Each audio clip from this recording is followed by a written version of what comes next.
कहानी की शुरुआत होती है और हमें एक आवाज सुनाई देती है। हमें अरबों साल पहले जिंदगी दी गई, तो हमने उसका क्या किया। अब हम लूसी नाम के एक लड़की को देखते हैं जो अपने दोस्त के साथ खड़ी थी। वो उसको एक बैग दिखाता है और कहता है तुम्हें ये उस होटल के अंदर जाकर एक आदमी को देकर आना होगा, जिसके बदले में हमें $1000 मिलेंगे। लूसी कहती है इतने कम पैसों में मैं ये काम नहीं करूंगी। जब लूसी उसे मना कर देती है तो अब वो उस सूटकेस को एक हथकड़ी के साथ लूसी के हाथ पर बांध देता है और उसे अंदर जाने का कहता है। उसे भी अब अपने दोस्त की बात को मानना पड़ता है। वो होटल के अंदर आ गई थी और रिसेप्शन पर आकर उस आदमी के बारे में पूछती है जिसका नाम मिस्टर जैंग था। तभी वहाँ पर कुछ लोग आते हैं जो लूसी के दोस्त को होटल के दरवाजे पर ही गोली मार देते हैं और लूसी को पकड़कर अपने साथ एक होटल के कमरे में ले आए थे। वहीं पर मिस्टर जैंग आता है जिसके हाथ खून में भरे हुए थे। वो आकर अपने हाथ धोता है और लूसी से पूछता है बताओ इस सूटकेस में क्या है। लूसी उसे देखकर घबरा गई थी और रोने लगती है। कहती है मैं नहीं जानती इसमें क्या है, मुझे तो सिर्फ मेरे दोस्त ने आपको ये सूटकेस देने का कहा था। अब वो उस सूटकेस का कोड बताकर चुप जाते हैं और लूसी से उसे खोलने का कहते हैं। वो पूछती है क्या है इसमें, कोई बॉम्ब है। जैंग कहता है हो सकता है, मुझे तुम्हारे दोस्त पर बिल्कुल भरोसा नहीं, वो कुछ भी कर सकता है। लूसी को बहुत डर लग रहा था, वो उसे खोलने से मना कर देती है। जैंग के आदमी जब उस पर गन करते हैं तो बेचारी डर कर कहती है वेट रुको मैं खोलती हूँ। अब वो उस सूटकेस को कोट लगाकर जब खोलती है तो उसमें से 4 नीले कलर के पैकेट्स मिलते हैं जो किसी तरह का ड्रग था। अब उस ड्रग को टेस्ट करवाने के लिए जैंग के लोग एक आदमी को लाते हैं। जब वो उस ड्रग को सूंघता है तो वो अजीब अजीब हरकतें करने लगता है और जोर जोर से हंस रहा था। जैन को उस आदमी की बात बिल्कुल पसंद नहीं आती। वो लूसी के सामने ही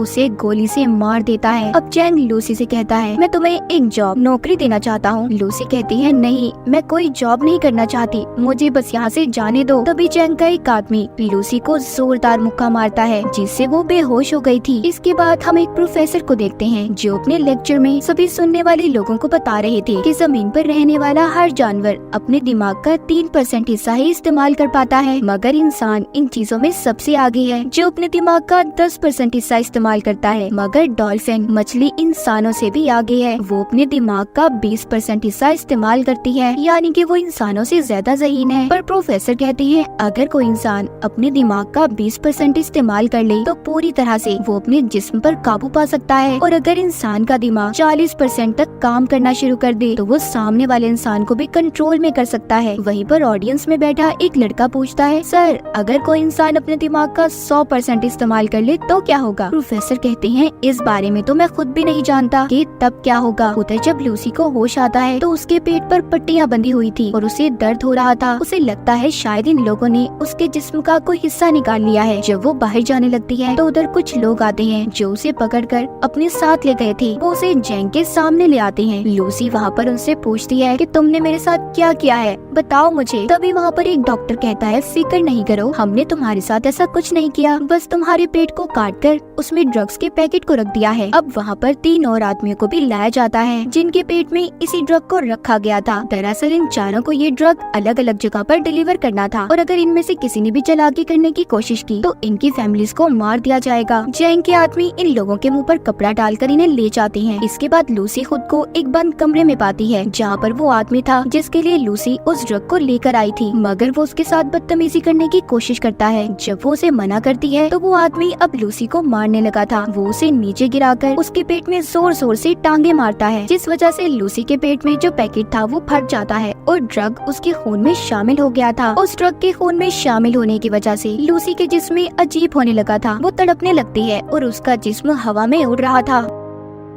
जब उसको होश आता है तो लूसी अब नॉर्मल हो गई थी, वो पहले जैसी लूसी नहीं रही थी। जब वो आदमी दोबारा से उसके पास आता है जो पहले उससे बदतमीजी करने की कोशिश कर रहा था, तो अब वो उसे खूब मारती है और उस जगह से बाहर आ गई थी। वो बाहर आकर वहाँ पर सभी बैठे हुए लोगों को मार देती है। इस लड़ाई में लूसी को भी एक गोली लग गई थी, मगर वो बड़े ही आराम से उस गोली को अपने जिस्म से अपने ही हाथ से बाहर निकाल देती है। दिखने में ऐसा लग रहा था कि जैसे उसे कोई दर्द महसूस ना हो। अब लूसी उस जगह से बाहर निकलकर कुछ और लोगों को अपनी गन से मार देती है और फिर टैक्सी लेकर हॉस्पिटल पहुंचती है, जहां पर कुछ डॉक्टर एक मरीज का ऑपरेशन कर रहे थे। वो स्क्रीन पर जब उस मरीज के दिमाग को देखती है, जिसके बाद उसे गोली मार देती है और डॉक्टर से कहती है कि यह आदमी वैसे भी मरने वाला था, मगर लूसी कैसे जानती थी कि वो मरने वाला है? शायद इस पर उस ड्रग का असर था और इसका दिमाग अब 20% काम कर रहा था। वो डॉक्टर पर गन करके कहती है कि मेरे पेट में ड्रग का पैकेट है, जल्दी से मेरा ऑपरेशन करो और ड्रग को बाहर निकालो। डॉक्टर गन को देखकर डर जाता है। उसके पास लूसी की बात को मानने के अलावा कोई और रास्ता नहीं था। जिसके बाद लूसी अपनी मॉम को फोन करती है और कहती है कि मॉम, मैं सब कुछ महसूस कर पा रही हूँ, ये हवा, जमीन की आवाज, अपने अंदर की आवाज, सब कुछ, यहाँ तक कि मुझे अपने बचपन की सारी बातें याद हैं कि कैसे मैं बड़ी हुई। लूसी अपनी मॉम से बात करती रोने लगी थी और उनका शुक्रिया करती है कि उन्होंने उसे इतना प्यार दिया। डॉक्टर अब उसका ऑपरेशन करते हैं। उन्होंने एक पैकेट को उसके पेट से बाहर निकाल लिया था कि इतना सारा CPH4 ड्रग, वो भी इतनी मिकदार में। डॉक्टर ये सोचकर हैरान और परेशान थे कि लूसी के जिस्म में अगर ये ड्रग शामिल हो गया है तो वो अब तक कैसे जिंदा है। लूसी डॉक्टर से कहती है कि मैं ज्यादा देर जिंदा नहीं रह सकती। वो अब ठीक होकर जैंग के पास वापस जाती है और उसके सभी आदमियों को एक एक करके मार देती है। फिर उसके बाद वो जैंग के पास जाकर उसके दोनों हाथों में चाकू को मारकर उससे पूछती है कि मुझे बताओ बाकी के आदमी कहाँ पर हैं जिनके पेट में तुमने ड्रग को रखा था। मगर जैंग जब उसको कोई जवाब नहीं देता तो वो अब उसके दिमाग को पढ़ने लगती है, जिससे लूसी को उन आदमियों की लोकेशन के बारे में पता चल गया था जहाँ पर उन्हें भेजा गया था। दरअसल लूसी का दिमाग उस ड्रग की वजह से हद से ज्यादा काम कर रहा था। वो यहाँ तक ये भी देख सकती थी कि कैसे दरख्त जमीन से उगते हैं और कैसे अपनी खुराक लेते हैं। अब लूसी अपनी एक दोस्त के घर जाती है, जहाँ पर वो उसका लैपटॉप इस्तेमाल करके उस प्रोफेसर के बारे में पता करती है जो हमने कहानी के शुरू में देखा था, जो दिमाग के ऊपर लेक्चर दे रहे थे, जिनका नाम सैमुअल था, जो पिछले 20 सालों से इंसानी दिमाग के ऊपर रिसर्च कर रहे थे। वो अब उनके बारे में सब पता करके उन्हें कॉल करती है। लूसी उन्हें बताती है कि मैंने आपकी वेबसाइट पर 7000 पेजेस को पढ़ लिया है, मैंने पूरी रिसर्च पढ़ी है जो मुझे जुबानी याद है। लेकिन प्रोफेसर सैमुअल को उसकी बातों पर जरा भी यकीन नहीं था। तभी अगले ही पल लूसी प्रोफेसर सैमुअल की टीवी स्क्रीन पर होती है, क्योंकि उसने अपने दिमाग का 28% इस्तेमाल कर लिया था। वो अब सभी इलेक्ट्रॉनिक्स चीजों को कंट्रोल में कर सकती थी। लूसी उन्हें बताती है, आपने अपनी रिसर्च में जो कुछ भी लिखा है सब कुछ सही है, मेरे दिमाग में बहुत सी बातें हैं, मैं इनका क्या करूं, मैं बहुत कुछ जानती हूं। तो प्रोफेसर सैमुअल कहते हैं, फिर तो तुम्हें ये सब बाकी लोगों को भी बताना चाहिए। लूसी अब प्रोफेसर सैमुअल से मिलना चाहती थी। सबसे पहले वो बेस बदलकर एयरपोर्ट पर जाती है, जहाँ पर उसे वो आदमी मिलते हैं जिनके पेट में जैंग ने ड्रग्स को रखवाया था। वो इस बारे में पुलिस को बता देती है और साथ ही उनके स्क्रीन पर उनकी तस्वीरों को भी भेज दिया था। पुलिस जिसके बाद अपना काम शुरू करती है और उन लोगों को पकड़ लेती है। लूसी ने अब अपने दिमाग का 40% इस्तेमाल कर लिया था। उसके जिस्म में जो सेल्स थी वो टूटने लगते हैं और उसकी जिल्द जल रही थी। वो सबसे छुपकर खुद को वॉशरूम में बंद कर लेती है और जल्दी से ड्रग के पैकेट को निकाल कर लेने लगी थी, जिसको खाते ही वो बेहोश हो जाती है। जब उसको होश आता है तो वो खुद को हॉस्पिटल में पाती है। वो अपने दिमाग का अब 50% इस्तेमाल कर पा रही थी। वहाँ पर पुलिस भी आ जाती है जो लूसी को गिरफ्तार करने आई थी, मगर लूसी अपनी ताकत का इस्तेमाल करती है। उसने इंस्पेक्टर के अलावा वहाँ पर जितने भी पुलिस वाले थे सबको बेहोश कर दिया था। जैसा कि प्रोफेसर सैमुअल ने बताया था कि जब इंसान 40% से ज्यादा अपने दिमाग का इस्तेमाल करेगा तो वो दूसरों पर भी काबू पा सकता है, और लूसी के साथ भी ऐसा ही हो रहा था। उसके साथ ऐसा इसलिए था कि जैसे जैसे वो ड्रग की मिकदार को अपने जिस्म में बढ़ा रही थी, उसका दिमाग ज्यादा से ज्यादा काम कर पा रहा था।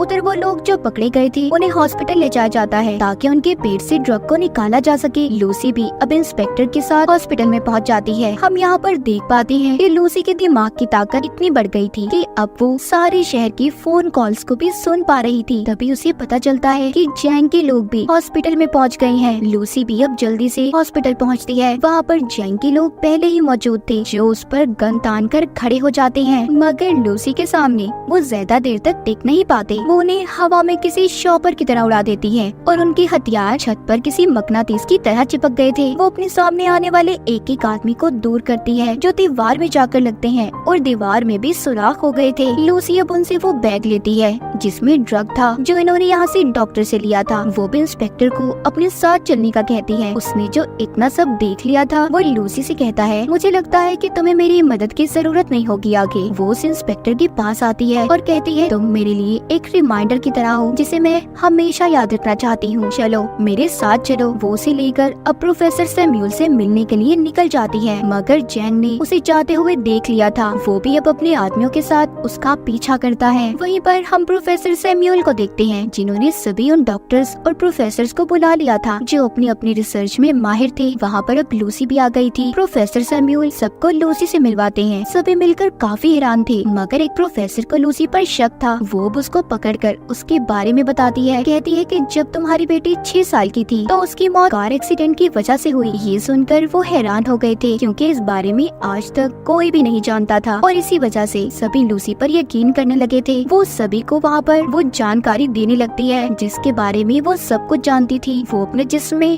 म्यूटेंट्स को भी बदलने लगती है। कभी उसका हाथ किसी चुड़ैल की तरह खतरनाक, तो कभी एक हाथ को वो 2 हाथों में बदल रही थी। ये देखकर सभी हैरान थे। लूसी कहती है कि हमें हमेशा सिखाया गया है 1+1 2 होते हैं। दरअसल नंबर होते ही नहीं है। ये नंबर्स तो इंसान ने खुद को समझाने के लिए बनाए हैं, ताकि उन्हें चीजें आसानी से समझ आ जाए। प्रोफेसर सैम्यूल कहते हैं कि अगर दुनिया मैथमेटिक्स रियाजी पर नहीं चलती तो फिर कैसे चलती है। लूसी उन्हें समझाती है कि एक गाड़ी है जो बहुत तेज चल रही है, और चलते चलते वो इतनी तेजी से चलने लगी कि दिखना ही बंद हो जाए। वो नजर तो नहीं आएगी पर चल रही होगी। असल में सिर्फ एक वक्त ही जरूरी है। टाइम, वक्त के बगैर हमारा कोई वजूद नहीं। तभी वहाँ पर जैंग और उसके लोग आ जाते हैं। उन्होंने बिल्डिंग को चारों तरफ से घेर लिया था। इंस्पेक्टर लूसी से कहता है हम ज्यादा देर तक उनको नहीं रोक पाएंगे। लूसी अब अपने जिस्म में MPH4 ड्रग की ड्रिप्स को लगवा लेती है, जो कि हॉस्पिटल से लेकर आई थी। वो प्रोफेसर को कहती है कि मैं एक कंप्यूटर बनाऊंगी और अपनी सारी जानकारी उसमें महफूज कर दूंगी, फिर जिसके बाद आप उसे एक पेन ड्राइव में स्टोर कर लेना, जो आगे की जिंदगी में इंसानों की भलाई के लिए काम आ सकता है। प्रोफेसर जानते थे कि इतने ज्यादा ड्रग्स की डोज लेने के बाद लूसी बच नहीं पाएगी। लूसी भी इस बात को जानती थी, मगर अब वो खुद को सेक्रीफाइस कुर्बान करने के लिए तैयार थी। वो अपने दिमाग के 70% हिस्से को इस्तेमाल करती है, जिसके बाद वो कमरे में मौजूद सभी मेटल्स और एनर्जी का इस्तेमाल करके एक बहुत बड़ा कंप्यूटर तैयार करती है, जिसके अंदर वो अपनी सभी जानकारी को स्टोर करने वाली थी। और फिर वो अपने दिमाग का 80% हिस्सा इस्तेमाल करके एक कंप्यूटर तैयार करती है, जो इस तरह की नॉलेज, जानकारी को स्टोर कर सकता था। लूसी अपने दिमाग को इस हद तक इस्तेमाल कर लेती है कि वो वक्त के दूसरे हिस्से में भी पहुंच गई थी, यानी कि वो टाइम ट्रेवल भी कर सकती थी। इसके बाद वो हजारों साल पीछे जाकर जमीन पर जब डायनासोर थे वहाँ पर पहुँच जाती है। जब वो उस वक्त से थोड़ा और पीछे जाती है तो वो उस वक्त में पहुँच गई थी जब इंसान का कोई वजूद ही नहीं था, सिर्फ चंद ही एक इंसान थे, मगर वो भी जानवरों के रूप में। अब लूसी वापस आती है। जैसे जैसे वो अपने दिमाग का इस्तेमाल कर रही थी, उसका जिस्म गायब होता जा रहा था। जब वो 99% अपने दिमाग का इस्तेमाल करती है तो आसमान पर उस वक्त में पहुंच जाती है जब जमीन का ये हिस्सा बना था। वहाँ पर अब जैंग भी आ गया था। इससे पहले वो लूसी को मारता, वो अपने दिमाग का 100% हिस्सा इस्तेमाल करके गायब हो गई थी। वहीं पर इंस्पेक्टर आ जाता है, जिसने अब जैंग को मार दिया था। लूसी प्रोफेसर को आकर पेन ड्राइव देती है, जिसमें उसने अपने दिमाग के सारे डाटा को स्टोर कर दिया था। इंस्पेक्टर पूछता है लूसी तुम कहाँ पर हो? तभी उसके फोन पर मैसेज आता है आई एम